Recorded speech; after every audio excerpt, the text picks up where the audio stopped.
Good afternoon. Will the Committee on Energy, Environment, and Sustainability please come to order? It is 1:03 p.m. on October 14, 2025. I would like to welcome Committee Member Tolba, who is present in the Council chamber today, and Committee Member Vice Chair Dos Santos Tam is excused. And also we have Committee Member Tupola, who is participating remotely by video conference. Councilmember Tupola, in accordance with Section 92-3.7 Hawaii Revised Statutes, please identify each person who is in the room with you at your location. Hi, aloha chair. I'm here alone. Thank you. Mahalo for that. Appreciate your attendance. As I mentioned, Committee Vice Chair Dos Santos Tam is excused from the meeting. Pursuant to Section 92-3.7 Hawaii Revised Statutes, this meeting will be conducted as a remote meeting by interactive conference technology, with the following procedures in effect for the meeting. Members of the public will be allowed to provide oral testimony on all items on the agenda in two ways: remotely and in person in the Council chamber. Remote and in-person oral testimony will be allowed when the agenda item is taken up. As both English and Hawaiian are official languages of the state of Hawaii, pursuant to Article 15, Section 4 of the state constitution and Section 1-13 of the Hawaii Revised Statutes, members of the public may testify in either language. For oral testimonies offered in Olelo, Hawaii, additional time may be necessary will be allowed for the testifier to provide an English translation of their testimony if they so wish. Before testifying, each person shall state their name. Each speaker may not have anyone else read their statement and is limited to a 1-minute presentation on each item. All persons who have registered to testify remotely by video conference or phone will be called upon first. When your name is called, please monitor your screen and activate your audio feed when prompted. I will then give persons who have not registered an opportunity to offer testimony. Please utilize the raise hand feature in Zoom to be called upon. For those who are joining us by telephone only, please press *9 to indicate your desire to speak, and I will identify you by the last 3 digits of your phone number. When your phone number is called, please press *6 to unmute yourself when prompted. Some friendly reminders and tips. Please video conference from a quiet location if possible. If you're also watching the proceedings on Olelo, please mute your television at the time you're called to testify. When the timer on the screen reaches 0, please conclude your remarks promptly. Once all the remote testifiers have testified, I will proceed to in-person testimony in the Council chamber. Persons who have not registered will be given an opportunity to speak following the oral testimonies of the registered speakers. HRS Section 92-3.7 requires all votes at remote meetings to be conducted by a roll call unless unanimous. Therefore, I will first call for objections, and if there are any, I will call for a roll call vote. For those council members participating from outside the Council chamber in accordance with HRS Section 92-3.7, the meeting will automatically recess if we lose audiovisual contact with you and cannot reconvene until we reestablish contact. Therefore, please announce beforehand if you'll be voluntarily signing out of the meeting. Written testimonies, including the testifier's address, email address, and phone number, will be available to the public as described on the posted agenda. As a courtesy, please turn off all cell phones. Members, that brings us to agenda item number 1, an informational briefing, update on the city's climate action plan and annual sustainability report. Joining us in the Council chamber is Dr. Kealoha Fox for the Office of Climate Change, Sustainability, and Resiliency, who will be providing 2 presentations. For your information, the presentations are available online as Mayor's Message Communications 153 and 154, 2025. Hello, Dr. Fox, for being here. I'll go ahead and turn it over to you to proceed. Aloha Avakea, Committee Chair Wire. Aloha, Honorable Member of the Committee of Energy, Environment, and Sustainability, Tolba and Tupola. Great to see you today. Kealoha Fox, for the record, Deputy Director of the Office of Climate Change, Sustainability, and Resiliency. The City and County of Honolulu's Resilience Office is pleased to provide 2 presentations within today's informational briefing. First, we'll begin with the annual sustainability report published earlier this year. Then we'll lead into the Climate Action Plan 2025 to 2030, which is currently in development for its update over the next 5 years. These 2 brief presentations are part of 2 larger efforts coordinated by our teams within CCSR, the policy and the energy teams. They're supported by sound data analysis, excellent communication, and robust community engagement that you'll be able to hear in both parts. Committee Chair Wire, with your permission, I'd like to request that Haley Cook lead the presentation on the annual sustainability report and that Whitney Poliahu-Dule lead the climate action plan presentation separately. Of course. Wonderful. This will allow CCSR to help pause between the two presentations so that we can address any questions, feedback that you folks may have, and we want to make sure that though both information packets they're jam-packed. There's a lot of information here. We just also want to be able to slow down. The projects have similarities, but they are unique, and then this will allow us to fold into DDC's update on the city's electric vehicle infrastructure plan to follow quite nicely. Wonderful. The Resilience Office is committed to our annual reporting of the island sustainability progress to ensure transparency in our efforts towards a more resilient Oahu. At this time, I'll call up and introduce Haley Cook, Policy and Research Program Manager for CCSR.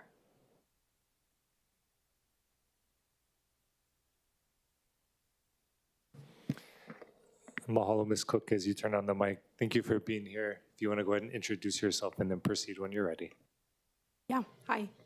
Good afternoon, Chair Wire, members of the committee. My name is Haley Cook. I'm the Policy and Research Manager with the Office of Climate Change, Sustainability, and Resiliency.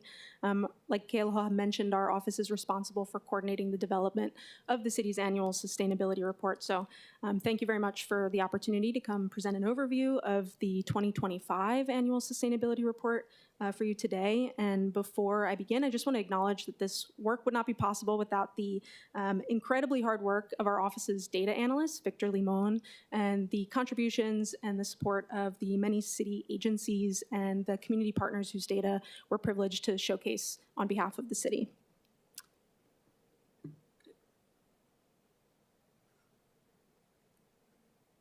Okay, so today what I want to do is give you a high-level overview of what the annual sustainability report is and why we publish it every year.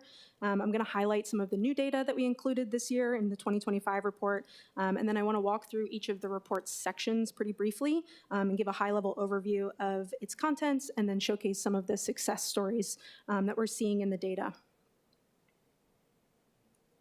So the annual sustainability report is our annual stock take of how well we're meeting our sustainability objectives and targets. And those are pulled from various city planning and policy documents. It's an opportunity to celebrate the amazing successes of the past year, but also be transparent with and take accountability for the areas that we see need improvement.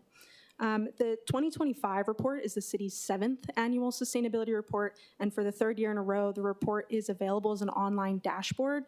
This dashboard format allows users to interact and engage with the data more deeply in ways that you can't get with a static report. And unfortunately, this presentation is static, so I hope that folks will go onto our website afterwards, if you haven't already, and check out the dashboard and play around with the data in more depth.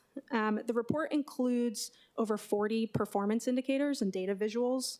The data that gets included in the report is chosen specifically for a number of reasons. First, we are always looking for data that is available to us year over year, so that way over time we can begin to assess trends. And two, wherever possible, we're looking for data that really allows us to track progress specific to our sustainability goals. Now, not every data set in the report is going to have an associated target, but we know that some data still has a lot of value for us to reflect as it relates to our larger sustainability objectives. So the annual sustainability report is released every year on Earth Day, which is at the end of April. And this year we had the privilege of joining Mayor Blangiardi, members of the city administration, and council members to bless the new solar PV canopy and battery system at the Neil Blaisdell Center. So that's up there now, providing generous amounts of shade to visitors and generating almost 100% of the center's daytime energy needs. And this is just one of the amazing projects that we get to showcase in the report, and we can actually see the impact of these projects reflected in the data that we have. So we're honored to be able to tell these stories of sustainability achievements over the past year. The report contains 7 main sections, which I'm going to walk through at a high level today. On the dashboard online, each section includes an objective statement, a brief narrative that showcases some of the key events from the past year that may not be immediately reflected in the data, and then, of course, a number of data sets and visuals. So before I do that, I just wanted to highlight some of the new data that we've included in the 2025 report. We strive to improve the report each year, and sometimes that means adding new data sets. So first, we have data from Oahu Transit Services that can show us how well our public transit system is servicing our community with data on monthly bus ridership. Also new this year, we have a map of the locations of neighborhoods and communities that are certified or are in progress of being certified as FireWise communities. FireWise is a national recognition that for communities that take collective action to reduce their wildfire risks. And we feel this information is helpful to see which communities are leading this effort and also bring awareness about the program to others who may be interested. And then also in the disaster resilience section, we now have data on the number of active National Flood Insurance Program policyholders, as well as the total dollar amount of claims that the program has paid out to those policyholders for flood damages each year. This is important information for us to track given our participation in the National Flood Insurance Program's community rating system, which seeks to both increase flood protection through flood insurance and reduce the costs of those premiums by implementing flood resilience activities that earn us points through the program. So we're excited to be able to showcase that new data this year. Now to briefly walk through each of the sections, starting with the sustainable city operations section. In this section, there's 2 key targets that we're tracking. The first is the transition of the city's fleet, which you'll hear more about in the second briefing today, and 2, the city's transition to 100% renewable energy use. And then on the right side, you can see a summary of the kind of data indicators that are included in that section. We won't have time to go through everything today, so just another plug for getting back onto our website and checking out the dashboard to see all that data in full. But I can share one highlight from this section, which is that the data shows us that aside from the electricity use as a result of Skyline coming online, city facilities have actually continued to use less and less electricity every year since 2018, and that accounts for 20% reduction in electricity use over that period. And we can attribute these savings in large part to the incredible work led by the Department of Design and Construction, who's managing the city's energy savings performance contract, which is improving the efficiency of dozens of city facilities and saving millions in taxpayer dollars every year. In the climate action section, we're also tracking 2 specific targets, the reduction of greenhouse gas emissions island-wide and the renewable portfolio standard consistent with city and state laws. And to that end, the data you can see included gives us insight into how we're advancing towards a carbon-free future and improving the affordability of energy resources. A highlight from this section, we can see that our renewable portfolio standard continues to increase year over year. It reached 38% of electricity sales on Oahu last year. And we can also see that customers cited PV, or that, just household rooftop PV, the big blue area on the chart there, is making up the majority of that increase and that progress. In the transportation section, we're tracking a number of targets from miles driven and mode shift goals that come directly from the city's transportation demand management plan to the city's Vision Zero target to eliminate all traffic-related fatalities by 2035. And the data included in the section shows us how well we're doing it, making our transportation systems cleaner, safer, and more affordable. From an affordability and a climate perspective, we're always looking to find ways to get more people out of cars and switch to walking, biking, and public transit. But for those who do need to drive, we encourage electrification, and this continues to be one of the biggest success stories year over year. The data shows us an exponential growth in the electric vehicle market, and last year we saw EV ownership swell to over 25,000 vehicles, which is a 22% increase over the previous year. And the data is also showing us that the island's EV charging network is also rapidly growing to meet that demand. In the climate adaptation section, we showcase data that is tracking water conservation and water reuse goals on behalf of the Board of Water Supply, as well as green infrastructure goals, including tree planting and percentage of urban tree canopy coverage. You know, always a highlight is the incredible work that the Board of Water Supply is doing to encourage water conservation of our critical resource. And we can see in the data that per capita water use continues to decline, and we've actually dipped just below our target last year. And the projected data shows, you know, that's the kind of straight line on the right of the chart there, shows that we should maintain that decrease into the next few years. The targets in the waste section come directly from the city's integrated solid waste management plan, which sets goals specific to waste reduction, diversion, recycling, and eliminating plastics in the waste stream.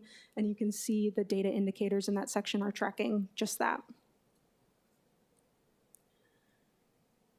The data shows us that the wins in the waste area are relatively modest over the past few years. We did see a slight uptick in overall waste generation, largely due to the amount of construction and demolition waste that was produced.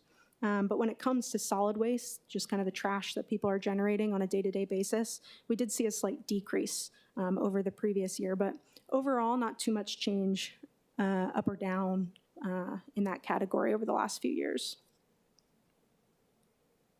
Now, the food section does not have any specific targets that we're tracking, but there is a lot of great data that paints a picture of food security on island today and the challenges that households face to gain access to healthy, affordable, and locally produced food. A continued highlight in the food space is the incredible work of our local food hubs. Food hubs provide key services to our small-scale farmers to connect them to markets and consumers. And last year, Oahu Food Hub sales reached a record of over $7.5 million. And this really just shows how important these services continue to be for our farmers, even in a quote-unquote post-pandemic economy. And lastly, the disaster resilience section. Again, this one doesn't have any specific targets that we're tracking, but the data here shows us how the city is contributing to risk reduction and community preparedness at both the city and household levels. A highlight here is the great work of the Department of Emergency Management, who offers disaster preparedness training for both city employees and residents, and they were able to reach over 1,300 individuals last year with their trainings. In particular, the city has a Community Emergency Response Team training, or CERT, and if you haven't looked into that, I encourage folks to check out those opportunities on the Department of Emergency Management's website. To close us out, I just want to put the next 2026 annual sustainability report on your radar already.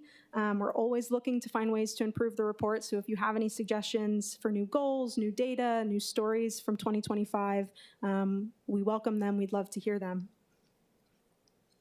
So with that, just thank you again for the opportunity to share the report with you all today.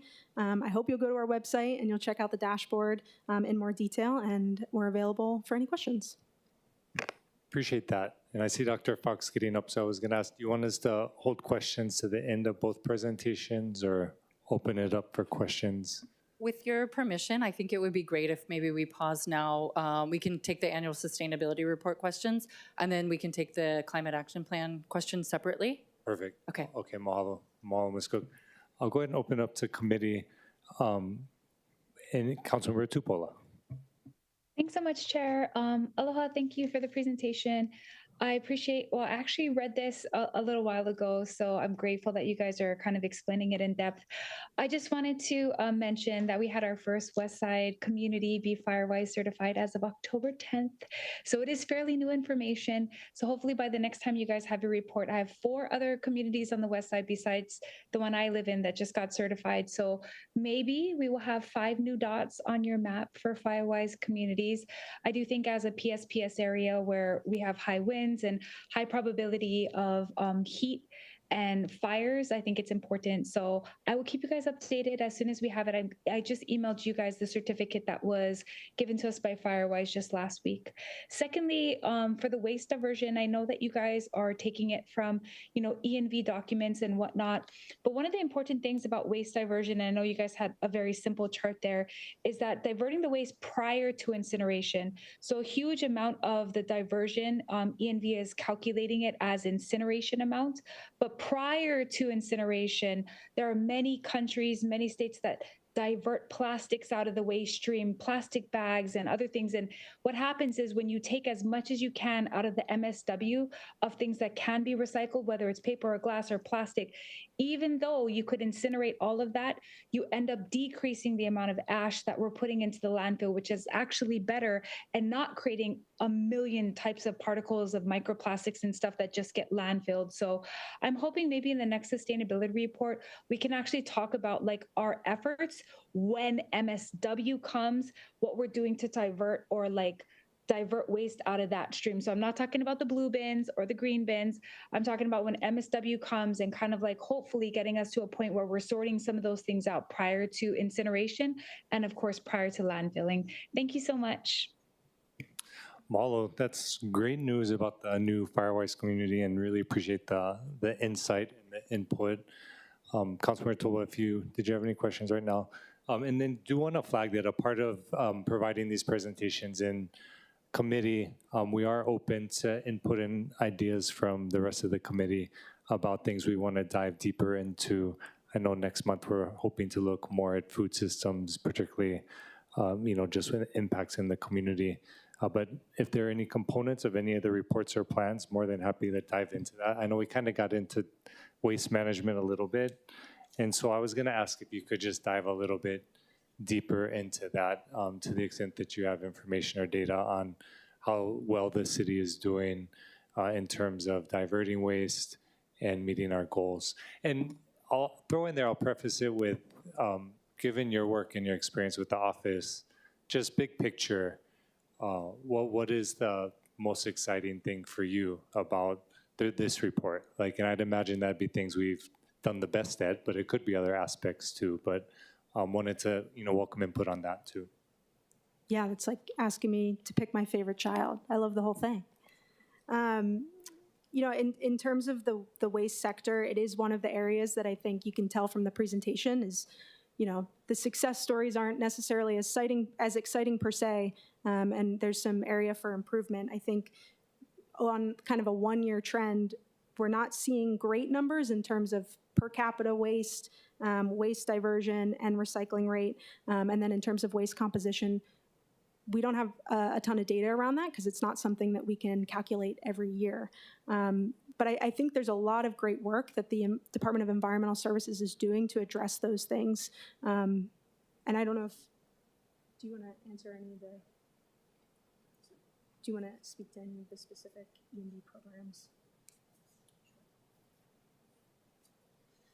Our group, Kayla Fox, CCSR for the record, our group was also able to go with ENV and see the Kapa'a transfer station. And one of the things that we were really excited by is the pilot program there. And especially to Councilmember Tupola's point, there's opportunities to avoid the waste that goes into the landfill from the beginning. And they were able to show the system of how does that work. And so what we're able to do is learn from those experiences. We see directly from the agencies. They're able to teach us, and then our team here can start to stitch all of that together and help to tell a story through the ASR, both within the static copy, but then in the interactive data sets too. Okay, appreciate that. And I think, of course, we're all looking at ways we can better meet those goals. So welcome input on that along the way. And I just thought the last thing on waste was in terms of construction and demolition waste. Do you see a path forward in terms of better increased recycling, particularly as we're contemplating potential future needs of the city to take on that management aspect? Yeah, this is actually a great conversation that came up multiple times in the climate action plan updates workshops within the community. And so when the team presents the strategy and the methodology, they'll be able to share a little bit more about the co-benefits and the disbenefits that the community members themselves came up with and that they wanted to see articulated in this new climate action plan update. And this is exactly one of those areas that we actually heard over the past year. Yep. Perfect. I appreciate that. Seeing no other questions from the committee, the last one I wanted to check on was just when we're looking and talking about the Firewise communities that Councilmember Tupola brought up. Could you just maybe walk us through the steps that are being taken and progress we're making and maybe what we should envision or expect to see going forward in terms of expanding, Firewise communities? Yeah, so just to begin with, CCSR is just one of the supporting agencies that is part of the working group. And of course, we take the lead from HFD, from DEM, and we are working actually in two partnerships in collaboration with the Hawaii Wildfire Management Organization. So they have been part of our Climate Champions program, which has been really successful. And thank you again to Council for approving the reinvestment of that money through the Climate Resiliency Fund, since that EPA grant was canceled earlier this year. The other way that we're working with the Hawaii Wildfire Management Organization is through a wildfire research study. And this is exactly where we'll be able to look at increasing the steps being taken in certain communities so that they get that certification, just like Council Member Tupola was describing. Perfect. Appreciate that. Seeing no other questions, we'll go ahead and go on to the next presentation. Perfect.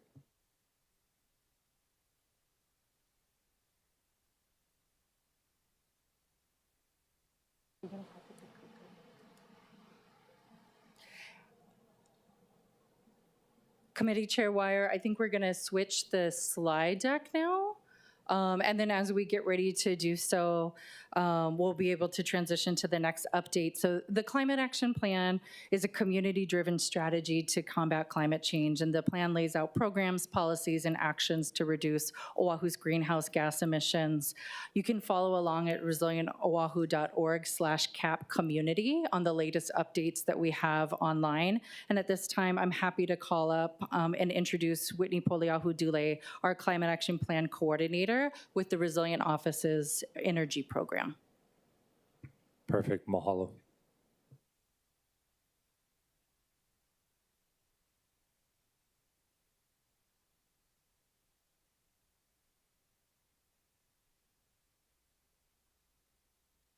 Please proceed. Yeah.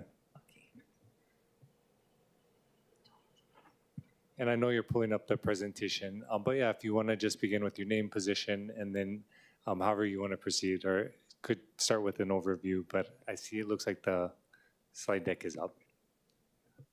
Aloha, I'm Whitney Poliahu Wright-Dule. I'm the Climate Action Coordinator with the Office of Sustainability, Resiliency, Climate Change, Sustainability, and Resiliency. And let's get started. Aloha, Chair Wire and committee members. Thank you for the opportunity to share on behalf of CCSR's CAP team the draft 2025-2030 Climate Action Plan. Shaped by the people of Oahu, rooted in relationships, and guided by the principles of this island. It's community-driven, data-supported, and a mo'olelo, a living story of people, place, and persistence. We'll cover why this plan matters now, what the CAP is and what makes it unique, how the process was rooted in values and community, the context, and next steps. The CAP is updated every 5 years by law, alongside the ASR, OLA, and the Long-Term Disaster Recovery Plan. This update adds consumption-based emissions, giving us a fuller picture of Oahu's carbon footprint. Climate Ready Oahu is our adaptation plan, preparing for impacts already here. The CAP is our mitigation plan, cutting the emissions that drive climate change. And together, they give us both sides of the solution.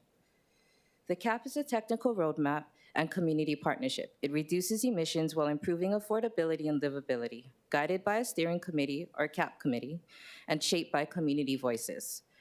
We know we can't expect people to act on climate without addressing basic needs first, like housing, transportation, energy, and food. Through inclusive engagement and citywide alignment, the plan supports clear climate targets. By 2030, 40% renewable energy, and a 50% reduction in emissions, and by 2045, 100% renewable energy and a net zero carbon. The first CAP gave us 9 strategies and 47 actions, a strong technical start, but focused on numbers and compliance with limited community connection. This new CAP is different. It has 5 focus areas and 27 city commitments, all treated equally to ensure equity.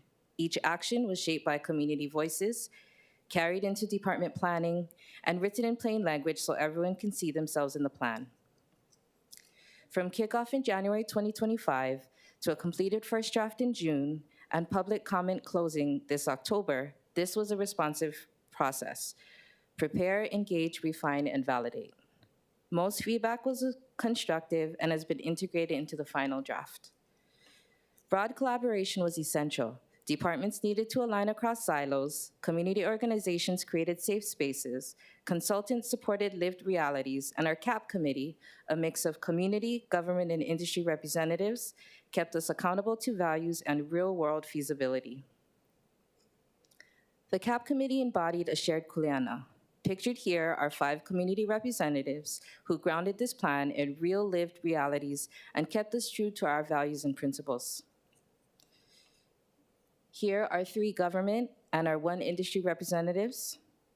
Like our community members, they gave us their time and energy freely. Their support was key to balancing ambition with feasibility. We began in Kali'uka, grounded in place and relationships, and then listened across Oahu. From Waianae to Ko'olaupoko, each community's stories and priorities became the foundation of this plan. 6 values: transparency, inclusivity, adaptability, accountability, collaboration, and education shaped every step. Our principles were simple: protect voices, respect culture, and meet needs first. The project was the process, building trust, co-learning, and reshaping how government works with community. Over the past 2 years, we published the CAP community platform with a public survey and a map showing our moku-based approach to engagement, as shown here.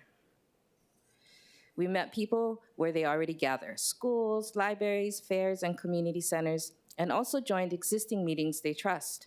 At the same time, we work closely with city departments to keep the plan realistic and avoid overpromising. All to say, community input shaped the plan from the start, so lived experience and neighborhood priorities guided our decisions and internal discussions. Our approach was flexible and safe, so everyone could share openly and honestly. 5 themes stood out: affordability, transportation, culture, food, and trust. We showed up in trusted spaces, piloting talk story sessions in youth art, reframing actions directly from the input, sharing decisions transparently. And that's why this CAP feels different. It ties climate action to real life: affordable energy, safer streets, stronger food systems, and long-term trust. This CAP is organized around 5 interconnected focus areas where Oahu can make the biggest impact while improving everyday life: transportation, community energy solutions, sustainable communities, food systems, and waste. Together, they reflect both the data and the realities of our island communities. This plan translates community priorities and emissions data into 27 specific actions, each measurable, realistic, and tied to real-life benefits.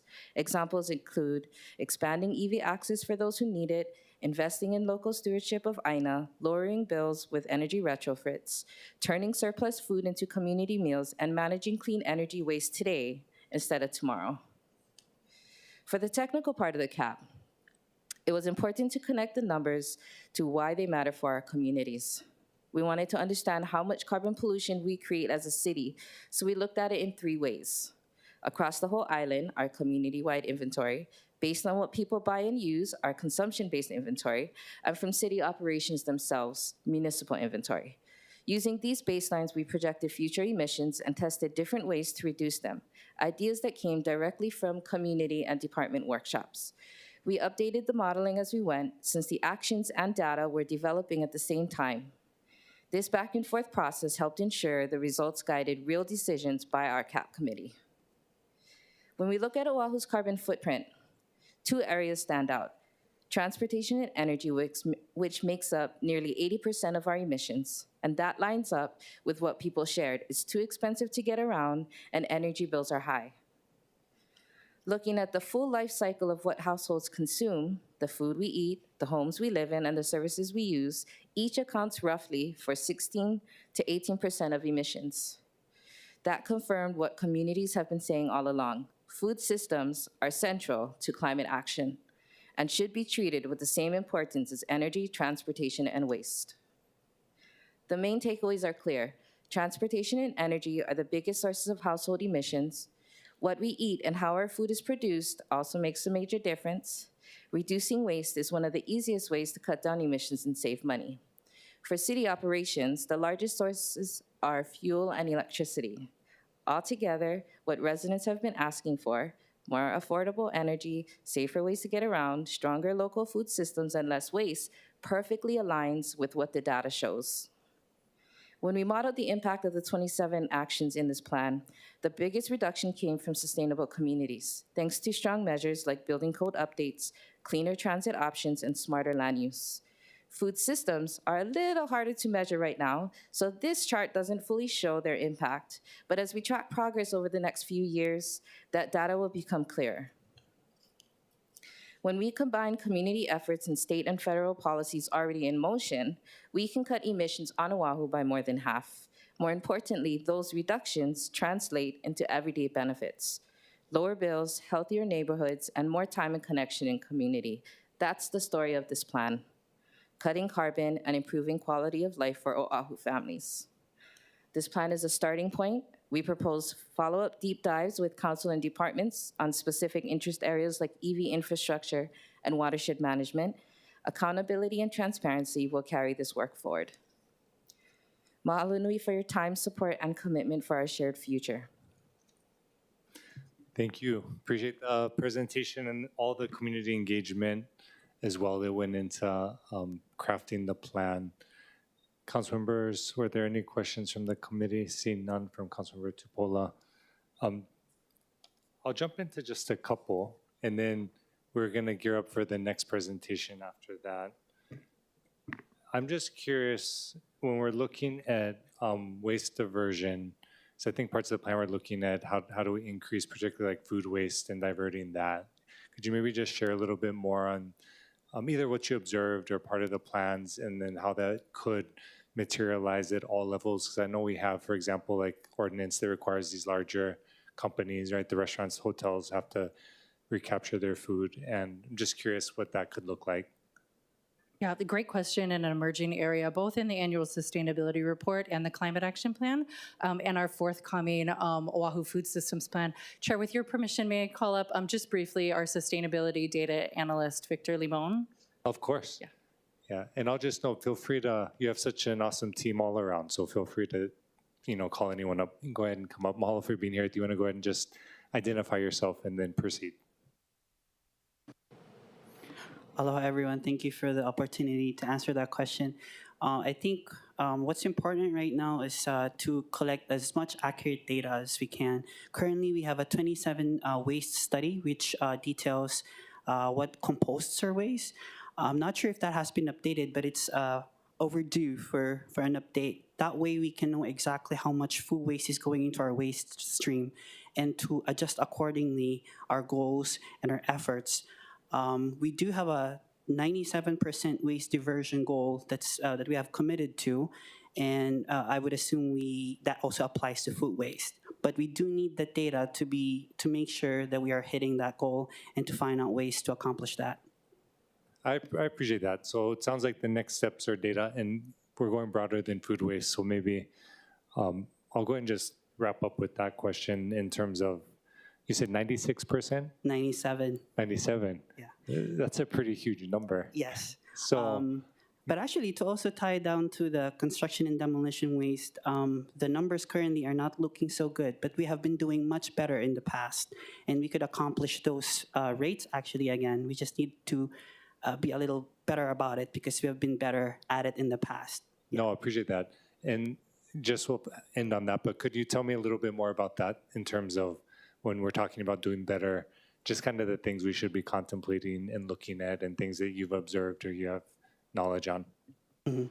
I think there's a lot of like the CAP, for example, has several actions tied not just to food waste but reducing waste in general, and so those actions can actually, as Councilmember Tupola said, like divert waste right after they've been produced, so not waiting for it to go to the landfill. So yeah, those programs can help with waste diversion right from the beginning where they're generated. Appreciate that. Seeing no other questions. Oh, Councilmember Tupola. Can I just kind of add on to that? Thank you, Chair, for your question. I guess my comment is like, I hear what everyone's saying about like this 97% goal of diversion, but to be honest, like if we're not talking incineration, right? So if we're just talking about diverting what's in the MSW stream, we're not doing anything. So like we have the recycling that goes to the blue bins, we have the green waste that goes to the green bins, and I get that that's diversion. What I mean is in the MSW stream, we're not doing any kind of sorting. So I just went to Europe and I saw like 7 different plants in different countries. And there's this huge, elaborate process of separating out the metals, taking that back to the aluminum recycling, separating out the plastic, taking that to the plastic recycler, separating out some of the, I forget what it's called, but it's basically a different form of plastic that they make like shampoo bottles, detergent bottles, and the whole entire plant actually can make the plastic back into plastic again. So then there's plants that actually separate out the MSW stream, and then plants that take that plastic and then clean it again, pull it all the way back up to the exact same use that it had in the beginning, and then put that into pellets and then remake shampoo bottles again. Like, I'm just saying that because like I know that the goal is the 97% diversion, but the reality is that everything just goes in the landfill. So like I think in order for us to really call it diversion, that means that we're not putting it back into the earth. That means that we're actually diverting it completely out and letting it be used again for its original purpose. And I think to me that's diversion, because at the end of the day, the landfill is it's still emitting a lot of methane and we're not capturing that gas. So that's wasted energy as well. And then as well, like with us not taking out 10 or 15, it might even be 20% of the MSW stream that's mixed plastics and other stuff. I just think we're losing the opportunity to like decrease our footprint at the landfill, and we already know that we don't have another site yet, and maybe we'll never get one because no one wants that in their backyards. But I think when you guys talk about like your goals for it, I think it's okay to have the goal about like a diversion percentage, but maybe our goal should be to end landfills. So if our goal is to end landfills, then how do we do that where we're able to kind of like redirect this stream back into the use all over again? So if you could just kind of take that into consideration. I know that's a lot to consider. You're not in charge of it, but it's just a thought I had while you were talking, because I do think that in order for us to truly divert, that means we don't put anything back inside the land. We live on an island. We're not going to have very much land if we keep landfilling. Yeah, thank you. I love it. I love it. So how do we get there? Because I think I'm hearing correctly, we're talking about not just the pulling stuff out of, to simplify it, the gray bin to end up in the blue bin or the green bin, right? We're expanding what can come out, but then once it gets taken down to then be sorted and pulled out for alternate uses, which is such a great idea. Is there any insight on that, on how that could be incorporated? It might be an E&B question, environmental services question, but just wonder if there's initial thoughts. And then I saw Councilmember Tolba had a question too. So we'll jump to your answer and then we'll just let Councilmember Tolba dive right in. We'll definitely follow up with E&V, and we work with E&V really well, so we're thankful to their partnership. And then the team has reminded me that in 2026, food waste will be accepted into the green bins, and then we'll be able to divert the food waste from the MSW. And so that is April? April. Appreciate it. Is there any chance that we'll ever get to the manufactured compostables, or is that still a ways off? Because I know there are the DOH issues, but... We'll look into it for sure. Okay. Councilmember Tolba, mahalo. Thank you, Chair. Great presentation. In the presentation, you talk about the top 3 things that local people are concerned about, right? So electricity, transportation, and food sustainability. So how do we expand EV, for residents? Because I can drive in my neighborhood right now, and I can tell you that a lot of them cannot afford EV. Yep. Right? And we know that the tax credits are is wrapping up at the end of the year. So how do we expand on EV, and how many people did you survey? And maybe I'll just answer. Answer. If you can answer the question, that'd be great. I'll speak to the process question first and then ask Chris to prepare to come up to speak to the EV. He's our specialist on this. In terms of the process, we had multiple pathways to engage folks over the course of the last year. One of those was a survey. It was up on our website, and we had shared it at numerous events across the community. And then those community information sessions and in-depth workshops. And we're really thankful to you and your staff, and actually all of the council members and their staff who came to those. We had them in every district all across Oahu, and we were able to capture innovations and ideas and solutions from teenagers all the way to kupuna. Yeah, and then I can call up, Chair, with your permission, may I call up Chris to introduce himself? Please. Thank you. Hi, Chair Wire and committee members. My name is Christopher Canas, Clean Transportation Analyst at CCSR. One of the things we're looking at, as we understand there is big gaps in our EV charging network, is curbside charging. So recently, our office has applied for technical assistance from the U.S. Department of Energy to explore the feasibility of curbside charging to bring chargers to neighborhoods with a lot of multifamily housing or neighborhoods where there isn't much chargers available. And another thing we know and hear from the community is permitting and regulation is a big bottleneck. So part of the technical assistance is to also reevaluate our policies and regulations as it relates to EV charging.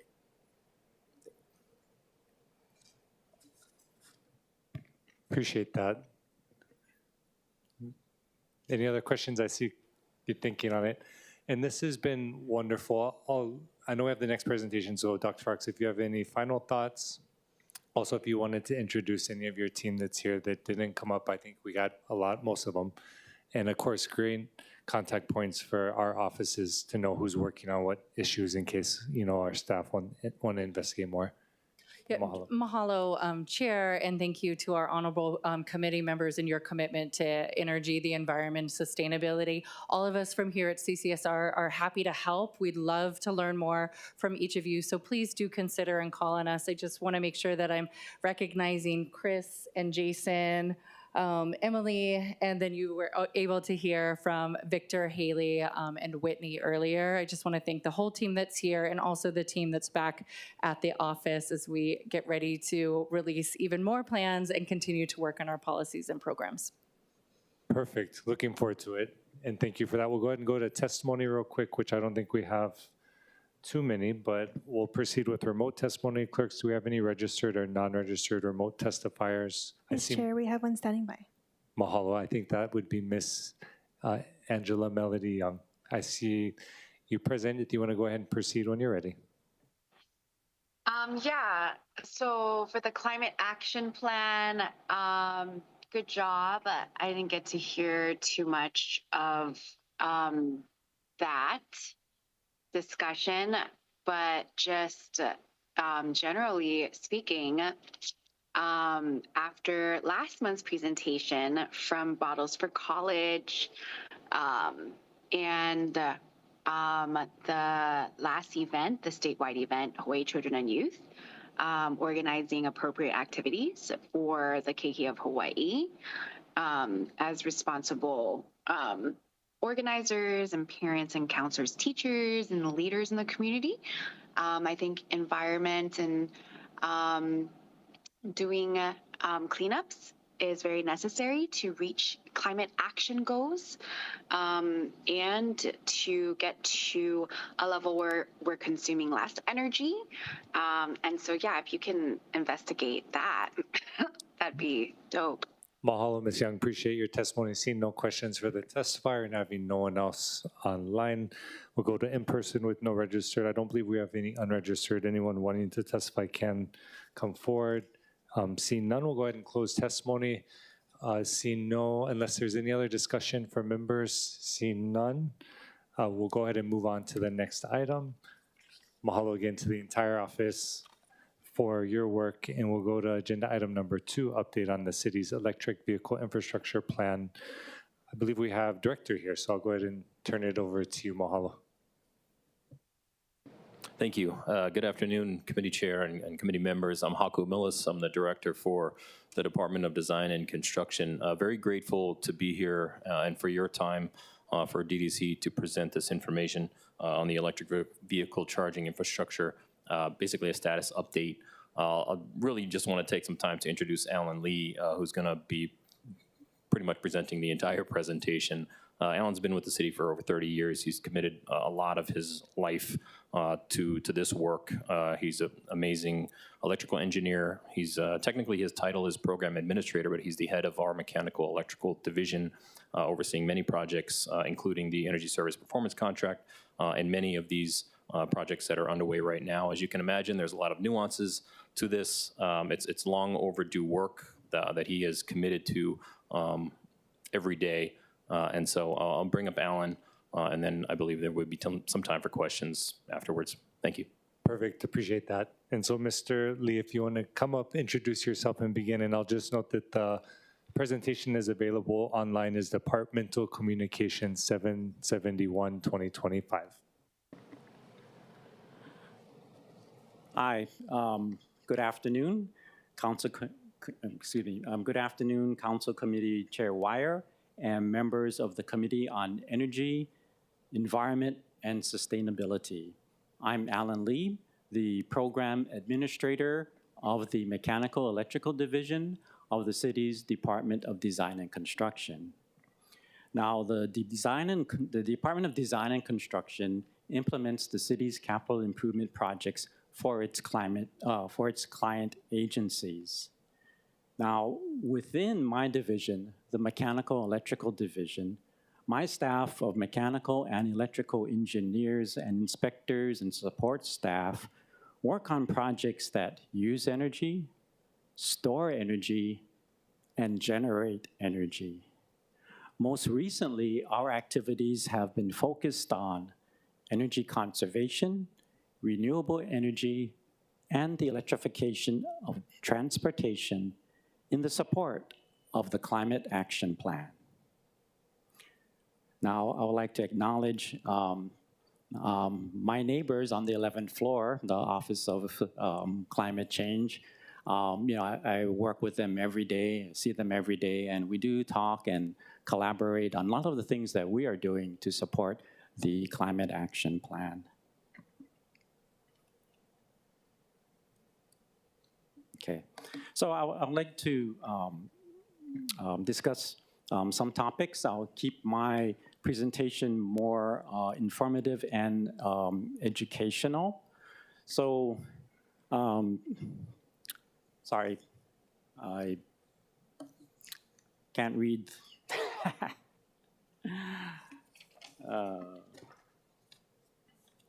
All right, so I would like to cover some of the topics I would like to cover today are what is electric vehicle charging infrastructure, the history of EV charging within the city, public charging at city facilities, electrification of the city's light to medium duty fleet, EV infrastructure for the city's bus fleet, the cost of EV infrastructure, and then long-range planning of electric vehicle infrastructure.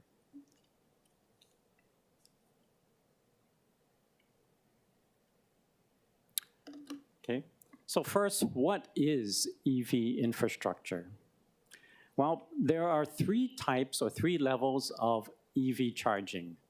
Level 1 is 120 volt system, or basically the electricity that you use in your household. This is the the basic level of charging. Essentially, it's like plugging your car into your home outlet. Now, it is a really slow rate of charge. Like in an hour, you can only charge your car for maybe about 3 to 5 miles of travel. The next level is level 2, or 240 volts of charging. Essentially, it's twice the power of a level 1. Usually this is something that is used either at home, public, or fleet charging. And typically with an hour of charge, you can travel maybe 12 to 40 miles. It really depends on your vehicle. And then finally, we have level 3 charging, which is also called direct current fast charging. Now, this is a 480 volt system. And in a typical level 3 charging, you can charge your vehicle to 80% within 20 to 30 minutes. And the typical application of level 3 charging is for public and for fleet vehicles.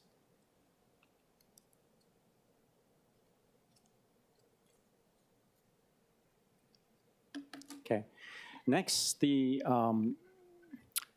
other components of EV charging infrastructure is the power from the utility company.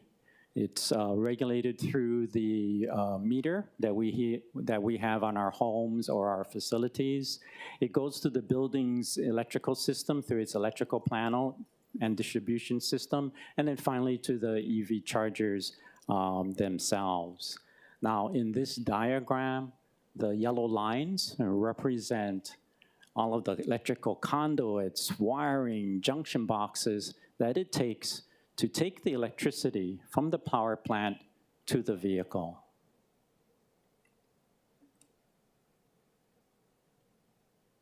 Okay. Now, the history of EV charging infrastructure started in the city in the year 2012. Now, during that year, we were very fortunate to obtain a $400,000 grant from the Department of Economic Development and Tourism. With this grant, we were able to install 6 public-facing EV chargers at various city facilities. And also, we were able to purchase 2 electric vehicles for our motor pool. Now, what I have highlighted here on this particular slide is one of the vehicles that are still in use today. It is a 2012 Mitsubishi. Now, one of the things that you'll notice is the battery size. This is a relatively small EV. The battery capacity is 16 kilowatt hours of charge, and its range is about 60 miles. So this is an early EV. There is concern with the size of the battery and also how far people can drive. Okay, next slide. This slide I got from my colleagues behind me. This just represents a map showing the locations of the various public charging stations that the city has in its facilities, and also where future public charging facilities will be installed.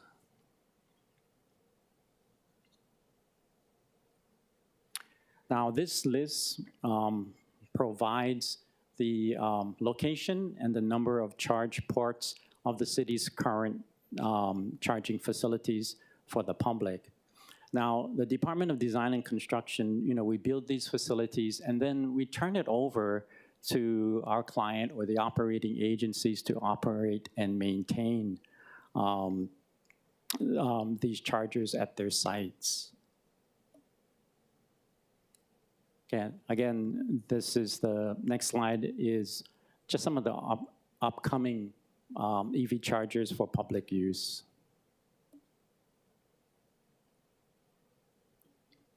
Next, I would like to talk about the electrification of the city's light to medium duty fleet. Now, what you see on the slide here is examples of some of our recent projects for our client agencies. So we installed 2 EV chargers for the medical examiner's office, and you can see they recently purchased a plug-in hybrid Jeep for their investigators. We also installed a charging station for the Honolulu Fire Department, which I'll talk more about later. And most recently, we've installed an EV charger fronting Honolulu Hale for the city's fleet vehicle assigned to that facility.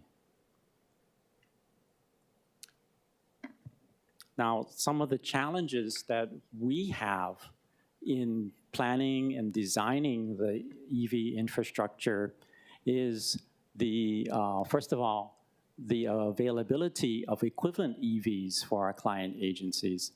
You know, some cars are not currently market ready, like the heavy-duty pickup trucks or even some certain medium-duty pickup trucks. What's more readily available are mostly the passengers van and small SUV. Also, there are some concerns about drivers' range anxiety. You know, people are kind of reluctant to use an electric vehicle because they're afraid of getting stuck out in the field, which actually happened to one of my staff one day. And then also the existing electrical capacity at the city's facilities. That is a major limitation for some of our work. And then also we want to make sure that whatever infrastructure that we design and construct is in alignment with the operating agency's fleet modernization plans. And then finally, there is some cost concerns or energy costs for the charging of electric vehicles. And today I'll talk about how we're trying to mitigate some of those costs.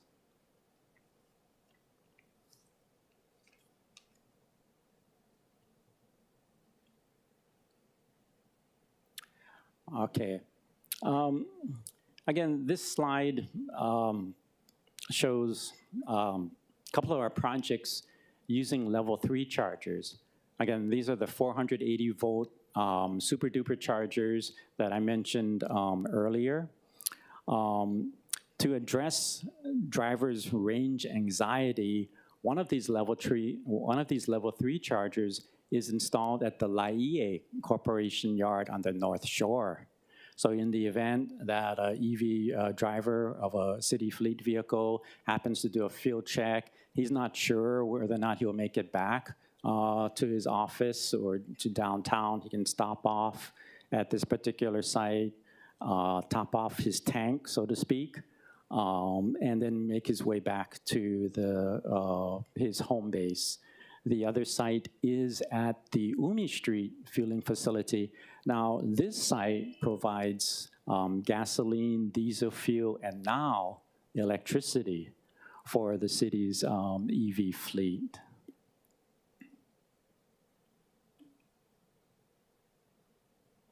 Okay. Now I'd like to shift gears a little bit and talk about a case study. Now, as Haku mentioned earlier, we've been working on this energy services performance contract for city building facilities.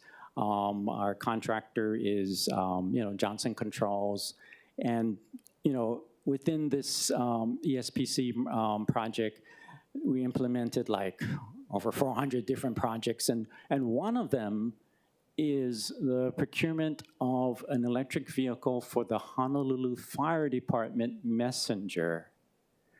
Now, the messenger travels to different fire stations on a daily basis, racks up a lot of miles. So we thought that this would be an opportunity to demonstrate the use of an electric vehicle within the city. Now, shown in red on the slide is the specifications of a 2020 Kia Niro hybrid vehicle. Now, one of the things that I wanted to point out is the battery size. Now, 8 years later, we are at 64 kilowatt hours. That's 4 times as much as the original electric vehicle that we've purchased. The slide or the box in blue compares some of the operational costs of the existing existing vehicle that the messenger uses. And you can see that on an annual basis, it traveled over 26,000 miles on its daily rounds. And next to it is the data if that EV traveled that same amount of distance in a given year. And then you can see that there is some operational cost savings of about $8,000. And now what is shown in green is, now suppose we did not purchase an electric vehicle and the fire department decided, well, let's get the same vehicle. What is the cost difference? So there is a cost differential of or a premium of purchasing an equivalent electric vehicle. But through the operational savings, the city will receive its return on investment within 2.4 years. So from an economic standpoint, it does make sense to convert to an electric vehicle. Oh, yeah. Sorry, I gotta check my, go to my eye doctor pretty soon. Anyway. All right, next slide. I got this data from the Honolulu Fire Department. They're really great partners in this particular project. This data shows the route of the messenger vehicle that it travels in the morning and during the day. So this is really great data to have in support of this pilot project.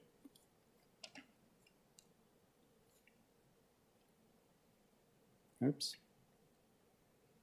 Okay, now, even though the vehicle can travel 240 miles on a full charge, which is 4 times as long as the original electric vehicle that the city has, there's still some range anxiety that the fire department has.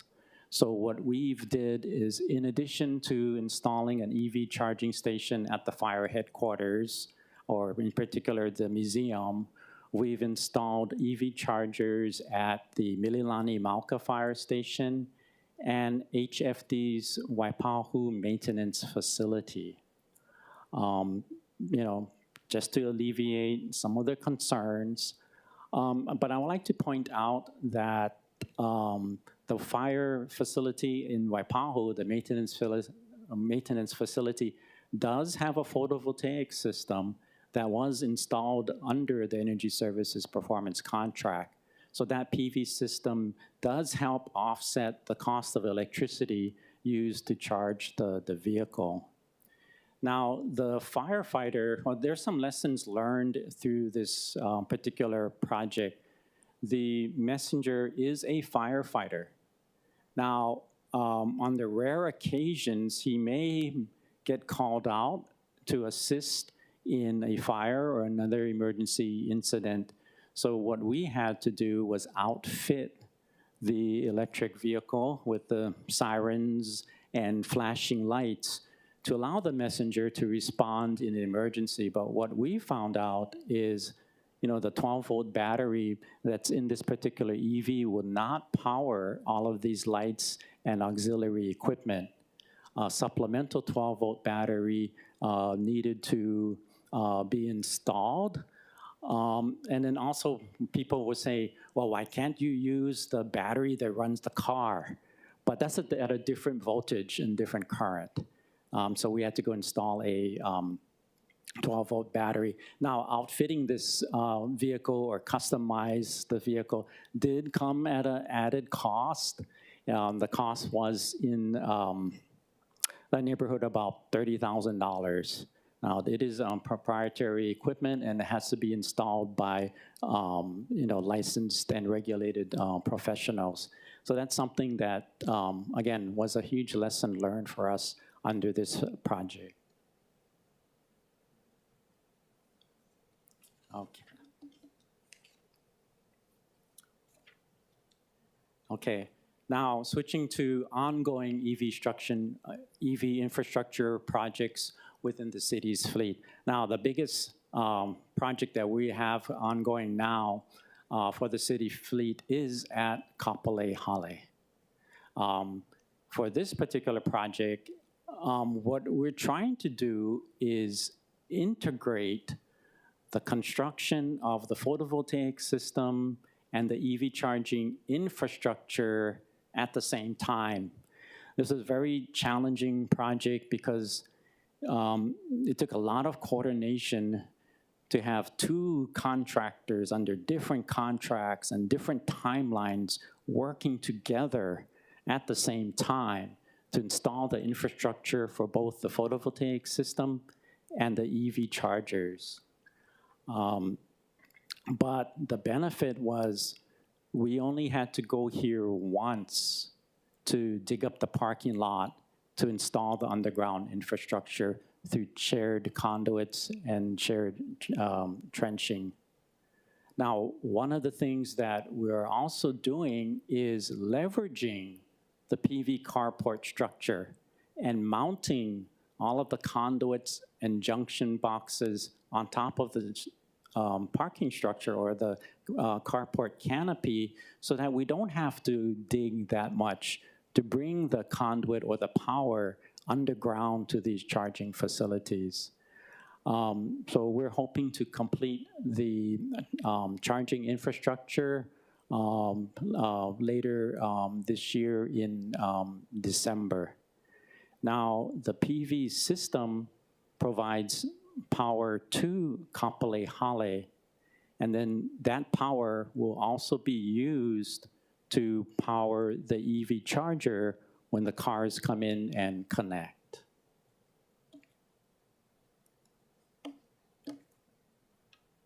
Okay.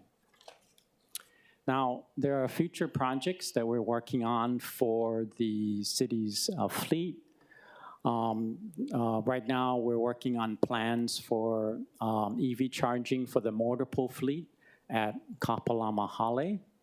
Also for the motor pool fleet and the city fleet here at the Civic Center parking structure.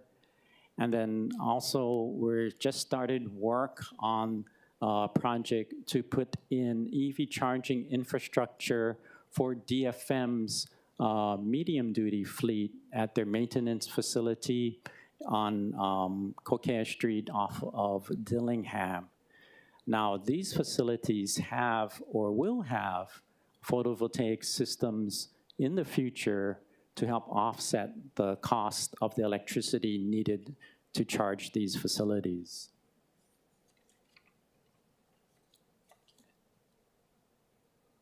Okay, now shifting gears, I would like to talk a little bit about the electrification of the city's bus fleet. What you see here is a level 3 charger that is used, was used to charge the city's first 3 electric buses at the Kalihi Palama bus facility. Okay, now for this project, this building did have the spare electrical capacity to support 62 kilowatts of EV charging. And in the future, this building will have a photovoltaic system to help offset the cost of EV charging here. I believe we're waiting for some roof improvements to be completed first. Once that's done, then we're gonna go in and put in the photovoltaic system on this building.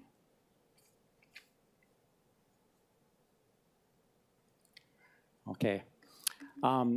As you can see, our projects are getting bigger and bigger as we move toward the electrification of the city's fleet. So this next project is also at the Kalihi Palama bus facility. And this is at the site called the Ready Line. Now, the Ready Line is where OTS gets their bus ready to operate the next day. They'll usually line up the buses at night, do whatever it takes to prepare them for deployment in the morning or late afternoon. Some of the highlights of this facility is that it has 25 charge dispensers for 15 buses. Now, the photo on the top left shows contractors actually installing the underground electrical infrastructure to support the chargers for these buses. So I did a quick material takeoff, and this project involved over 5,000 linear feet of underground electrical conduits.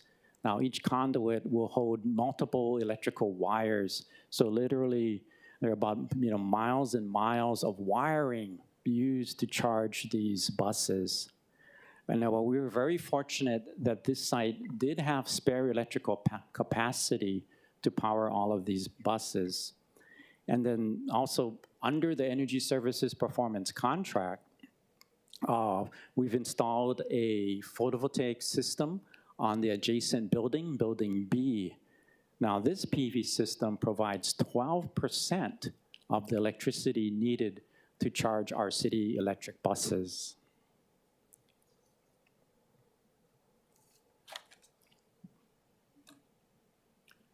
All right, so moving on.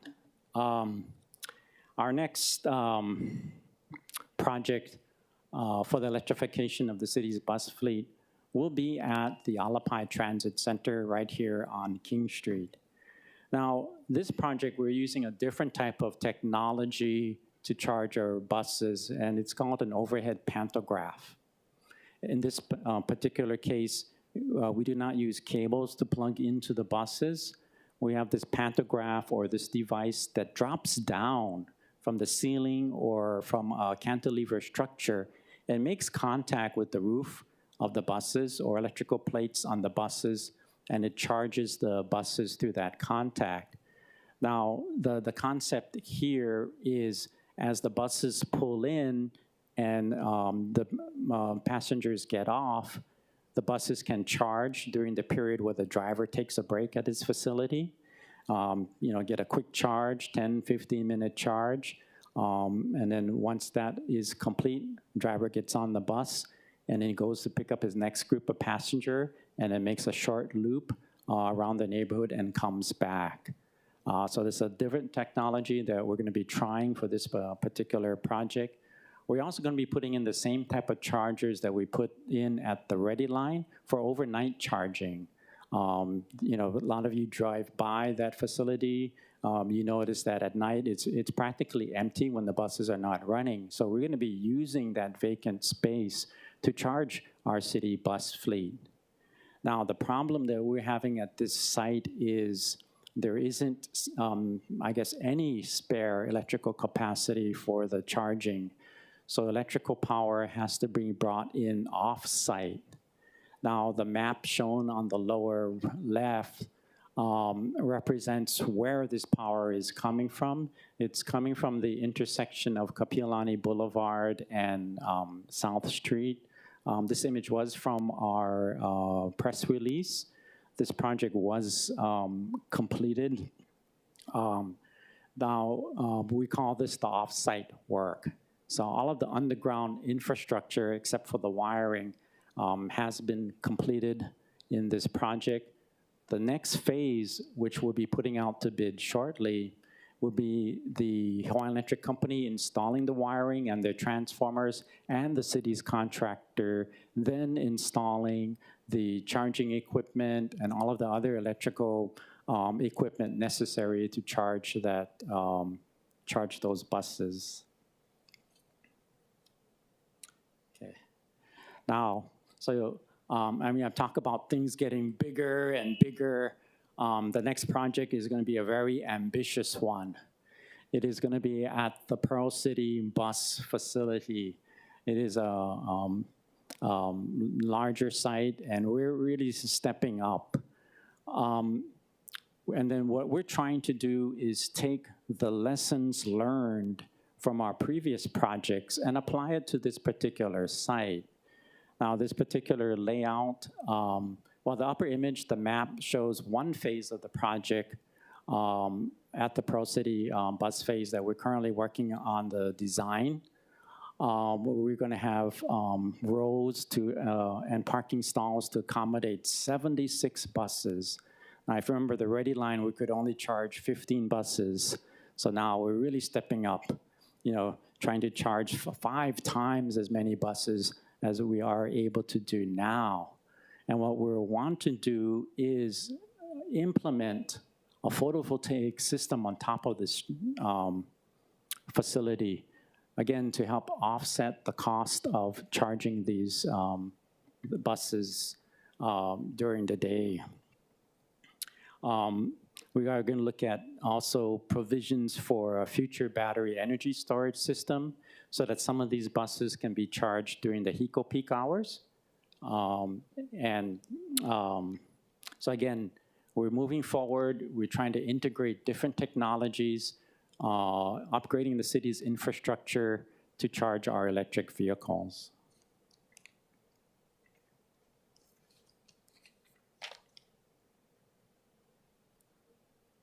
All right, so moving on to cost. Now, this table represents the cost of the various projects that we have installed to date.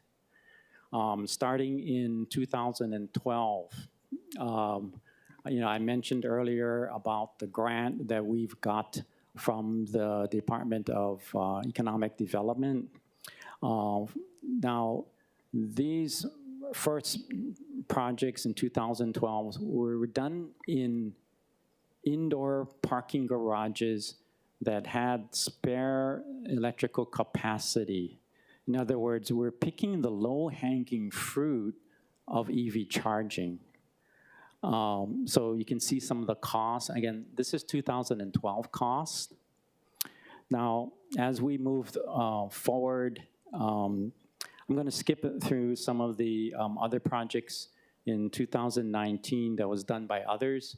I just don't have the cost data because they were integrated with much larger projects or it's done by in-house staff.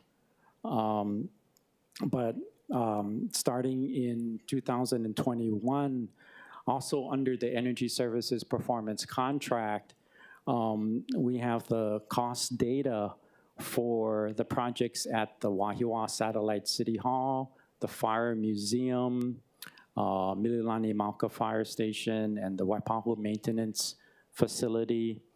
A lot of these sites did involve underground infrastructure, hence the cost. We're looking at six-figure costs per site. Now, Kapalama Hale, we do have public-facing EV chargers.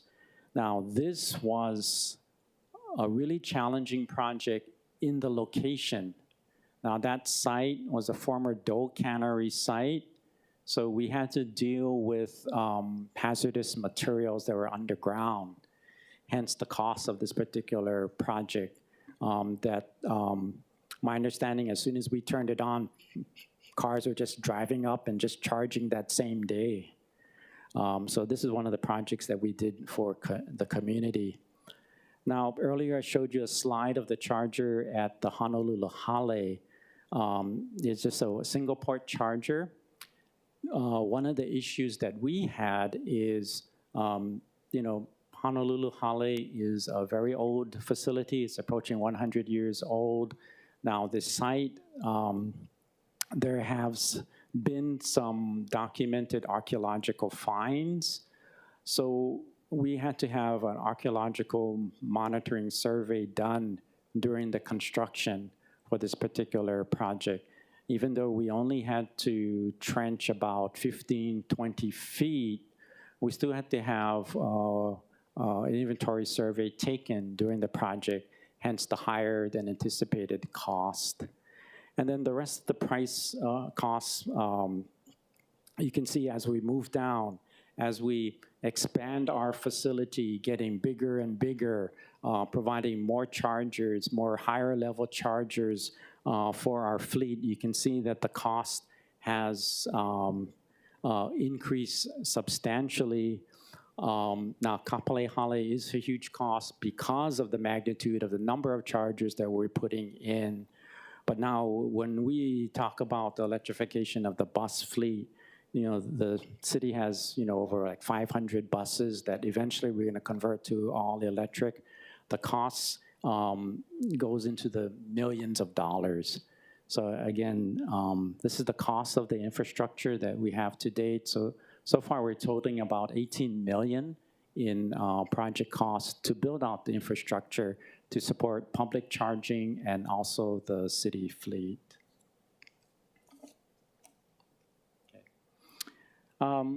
Next, I'd like to talk just a little bit about long-range EV infrastructure planning. Okay. Now, there are key players, several key players involved in long-range infrastructure planning. The first, again, is my colleagues, the Office of Climate Change and Sustainability.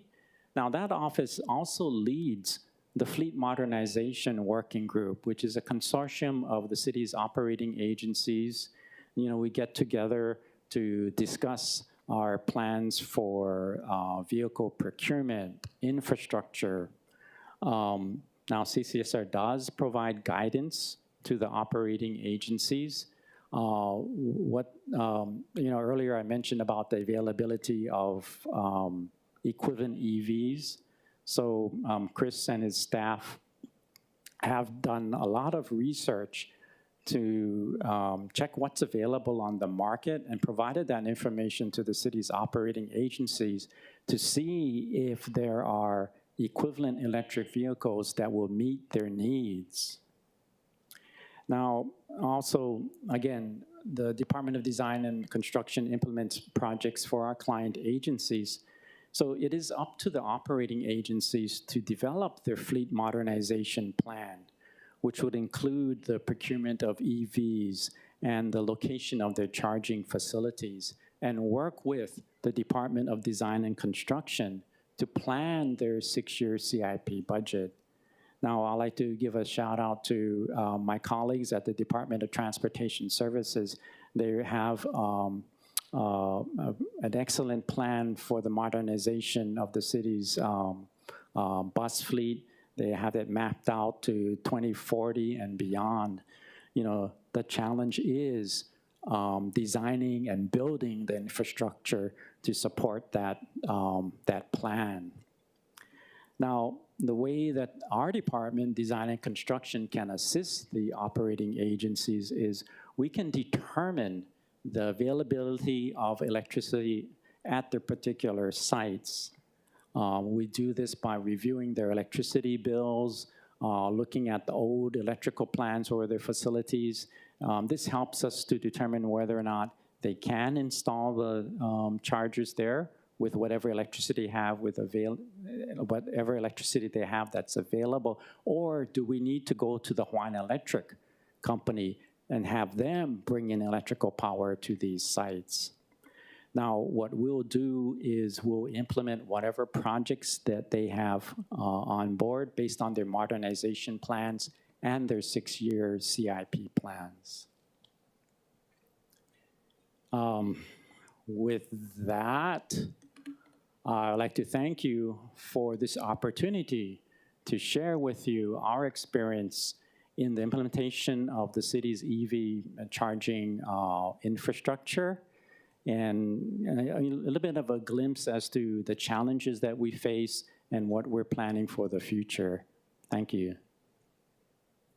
Mahalo, appreciate that presentation. Invite any comments or questions from the committee. Seeing none. I just had a kind of couple of brief questions, and more kind of like wanting to recap and highlight.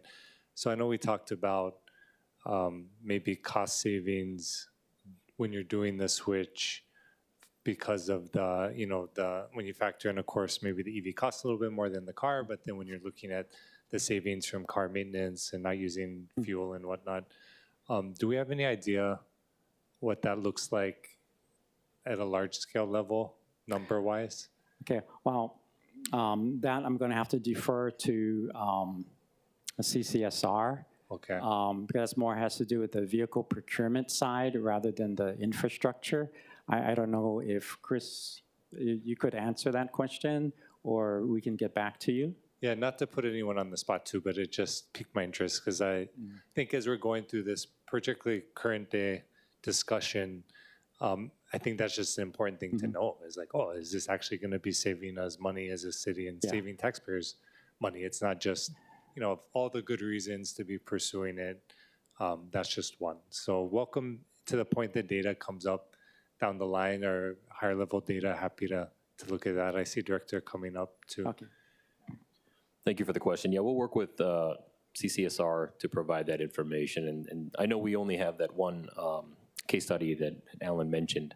We would anticipate similar numbers, but for sure we'll provide you with additional information. Thank you. Okay, I appreciate that, and really appreciate the case study. Like that was fascinating, and even having the charging station up in EA, like you said, so when folks drive up there, they feel more comfortable and can charge if they need to. Just love that whole integration there. Councilmember Tolba. Thank you. Such a large project. So battery disposal. Do we have a plan for that? Because I know one of the challenges we get with e-bikes is that, they can't confiscate bikes because of the battery. So do we have a plan for battery and, kind of along the lines with Councilmember Wire saying, like, how do we, what are we doing to help save the driver money?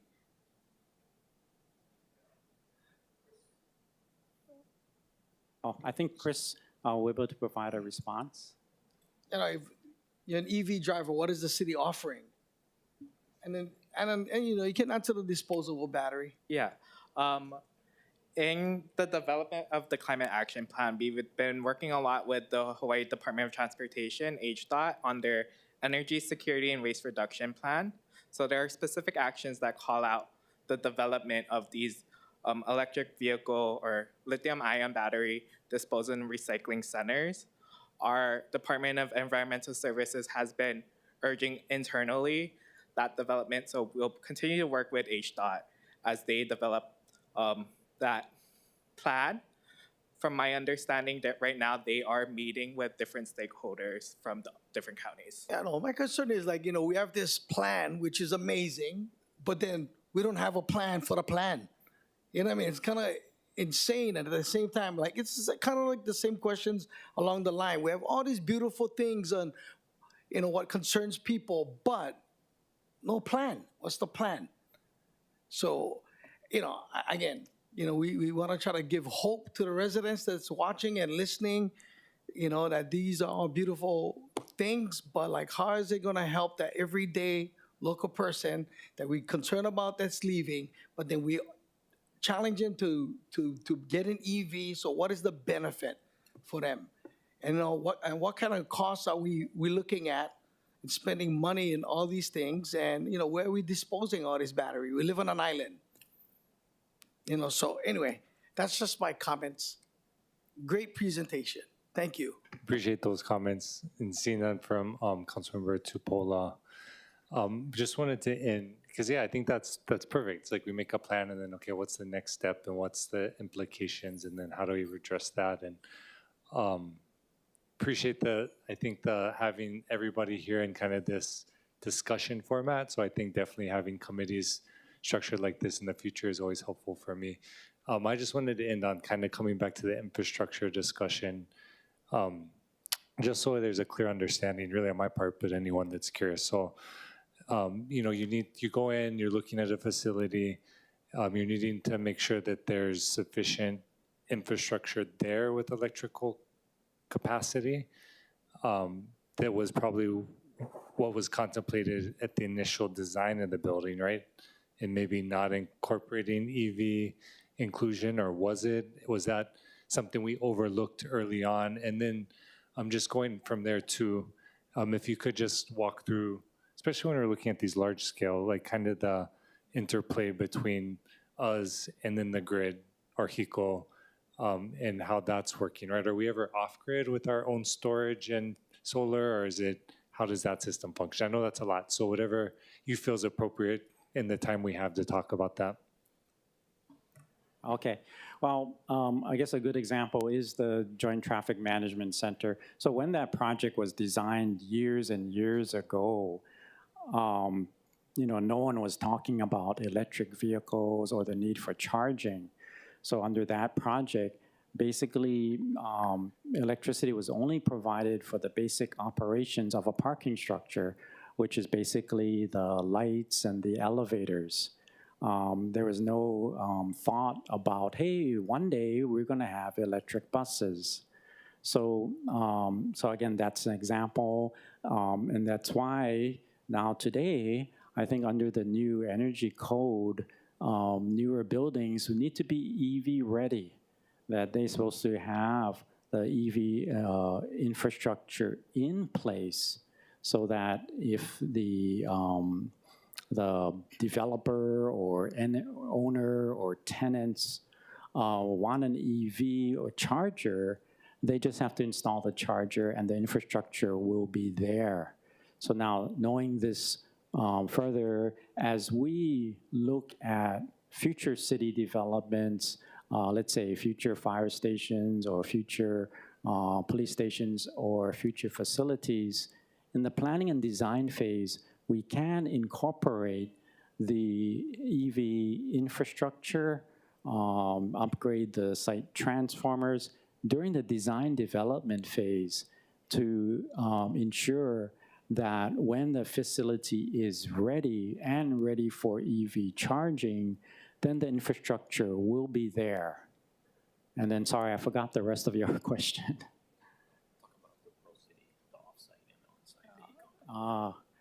Yeah, and then the Pearl City site, now that's, you know, we want to do about 75 buses. We've been working with the Hawaiian Electric Company to ensure that we can provide power. For right now, they know they have committed to us the electricity power for the first phase that was shown on the diagram. We don't know exactly where that power is coming from. But they also let us know that if we want to develop phase 2 or phase 3 and build out that facility, then most likely they're going to have to get electrical power from further away, or perhaps recircuit some of the existing circuits they have in the neighborhood, or worst case is to develop a new substation to provide sufficient electricity at this particular site. Appreciate that question, or that answer. And Director, I saw you standing up. Did you want to add? Thank you. Yeah, I just wanted to add, those are the kinds of things that we're facing, right? As you kind of were talking about the existing facilities that we have, as Alan kind of answered, they aren't ready, right, for the EV chargers that we need in order to support the city fleet of the future. And so in some sites, as we build out or create new facilities, then we can plan for that. For the existing ones, we don't, right? So the Pearl City project that we have, we're doing phase 1, but we're gonna have to either bring in power, which means an off-site project through HECO, very expensive for us to do that, or another substation, or rerouting. And so those are the kinds of problems that, or not problems, but issues that we need to get resolved in order for our facilities to be able to accommodate. Thanks. Mahalo. With that, we'll go ahead and go to testimony. Thank you. See no registered anyone in person wishing to testify can come forward. See none, we'll go online. I believe we have Ms. Young if you want to proceed. Oh, hello? Hello, can you hear me? We can hear you. Go ahead and proceed. Oh, okay, yes. I was just gonna testify real quick. Give me one moment. No, you're good. I have to go. Okay. So basically, I was just gonna say that the Navahine port issue with the Department of Transportation, those students and I also worked with Bottles for College for the Children and Youth Network. You know, and the students from the Navahine court case presented with Director Sniffen and it exposed an unconstitutional climate crisis with a settlement agreement acknowledging the constitutional rights of Hawaii's youth to a life-sustaining climate as it relates to the functions of that of the Hawaii's transportation system. And so basically, the transportation of Hawaii sucks, and many of the youths are Native Hawaiians, and discrimination of climate rights occurs when negative impacts of climate change and environmental degradation disproportionately harms already marginalized groups. And so I think if the group agrees, someone who advocates for students and their passions relating to this topic, I think we should Appreciate build more that. electric vehicle infrastructure in Hawaiian community. Thank you, Ms. Young. Really appreciate your testimony. See no questions for the testifier. We'll go ahead and close testimony. We'll go to discussion. I don't think there's any other questions. I was just going to note, so takeaways today, we'll be contemplating for future committees a more in-depth discussion of diversion, thanks to Councilmember Tupola's ideas. And then Councilmember Toba, I think you were saying, how do we get access to the charging to the public? Okay. And then, of course, I get the benefit. Yeah, so we'll contemplate that too. I think everyone's bummed. I think the tax credit just expired. Does anyone on your team have info on that success and whether that was a tool that was useful in getting folks into EVs and whether there's things we should be thinking about on the policy-making side? Not to put you on the spot, but we'll kind of wrap up with this. So for future, we'll maybe look at ideas we can bring into the committee, but yeah, I wanted to end on that. Christopher Conas, Clean Transportation Analyst at CCSR. As of September 30, 2025, the vehicle rebates were discontinued under the new federal administration. However, the charger rebates are still active till June 30, 2025. Those are specific to locations that the federal government determines as eligible. So not every project or every site will be eligible for that rebate, which is about 30% or $1,000 for residents. And I have to get back to you on the commercial side.